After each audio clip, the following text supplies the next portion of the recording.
क्या हम गुलाम हैं से एब्सोल्युटली नॉट तक अमेरिका जमान पार पहुंचो। अंसार अब्बासी का कॉलम।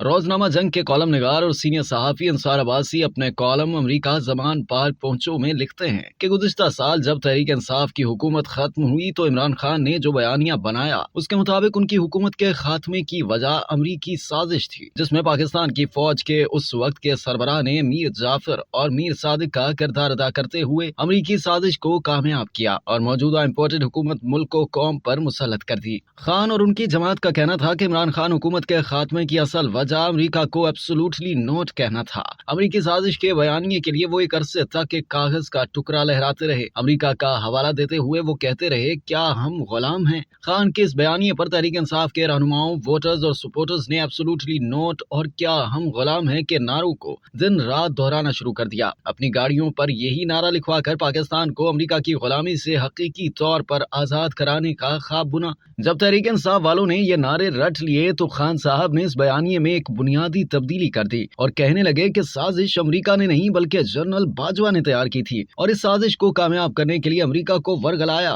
कि इमरान खान अमेरिका मुखालिफ यानी एंटी अमेरिकन है। फिर लाखों करोड़ों रुपए खर्च करके अमेरिका में लॉबिस्ट्स के जरिए अमेरिका को ये यकीन दिलाया जाने लगा कि इमरान खान अमेरिका मुखालिफ नहीं और ये कि जो कुछ पहले अमेरिका के खिलाफ कहा गया था वो गलत फहमी की बुनियाद पर कहा गया था। मकसद ये था कि अमेरिका इमरान खान से नाराज ना हो और अगर कोई नाराजी है तो वो खत्म हो जाए। फिर अमेरिका की गुलामी से हकीकी आजादी के हुसूल की बात करने वाले इमरान खान ने पाकिस्तानी फौज से कौम को हकीकी आजादी का सबक पढ़ाना शुरू कर दिया और इस दौरान इमरान खान ने फौजी क़यादत पर हर किस्म के इल्जाम आयद करना शुरू कर दिए, जिससे तहरीक इंसाफ के सोशल मीडिया ने खूब हवा दी और यूं अपने ही लोगों में फौज के खिलाफ इतना जहर भर दिया जिसका एक इंतहाई खतरनाक रुख 9 मई को सामने आया। अब एक नया इंकशाफ सामने आया है। वो इमरान खान जो हमेशा ये कहता रहा कि अमेरिका और दूसरी गैर मुल्की ताकतों को पाकिस्तान की अंदरूनी मामलात में मुदाखलत को कोई हक नहीं, वो इमरान खान जो अपनी फौज की क़यादत पर तनकीद को बगावत गर्दानता रहा। उसकी एक अमरीकी खातून रुकन कांग्रेस के साथ गुफ्तगू की मुबैना ऑडियो लीक सामने आ गई, जिसमें इमरान खान ने अमरीकी रुकन कांग्रेस से मदद की अपील करते हुए कहा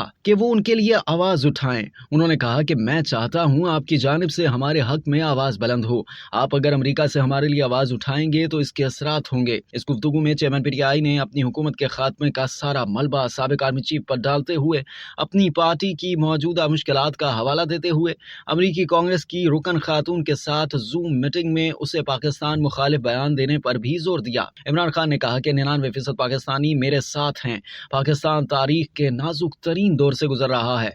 मुझे गोलियां मारी गईं और तारीख का बदतरीन रियासती जबर हम पर हो रहा है। लीक ऑडियो में साबिक वज़ीर आज़म ने अमरीकी रुकन कांग्रेस से ये भी शिकायत की कि पाकिस्तान की किसी जमहूरी जमात के खिलाफ तारीख में इतना बड़ा क्रैकडाउन नहीं हुआ जिसका उनको सामना है। इमरान खान ने कहा कि हम सिर्फ कानून की हुक्मरानी और आइन की सरबलंदी चाहते हैं, इसलिए अमेरिका इंसानी हुकूक के लिए और कानून की हुक्मरानी के लिए आवाज उठाए। गुज़िश्ता 1 साल से अपनी फौजी क़यादत पर इमरान खान दबाव डालते रहे, मिन्नतें तरले भी करते रहे कि मौजूदा हुकूमत को चलता करो, इलेक्शन करवा लो और मुझे दोबारा हुकूमत में लाओ। अगर फौज इमरान खान की बात मान लेती तो 9 मई का सानहा न होता। 9 मई पाक फौज के लिए 9/11 की हैसियत रखता है। जो 9 मई के मंसूबा साज थे, जिन्होंने इश्तियाल दिलाया और जिन्होंने फौजी तंसीबात, इमारतों और यादगारों पर हमले किए, उन सब को पकड़ा जा रहा है।